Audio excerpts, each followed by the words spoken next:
一场又一场的暴风雨与泛滥的河流淹没了农场道路和街区，也在过去的2周半内造成400次以上的塌方。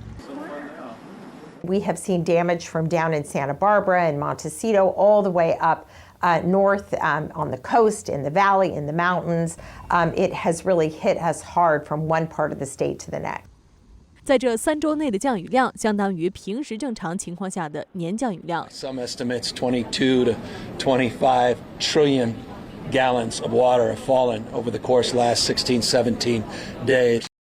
数百人在经历这场灾难中获救，一名男子驾车打滑坠落悬崖而卡住，一名女子受困于河水边的树上，无数家庭因为该区淹水而被撤离。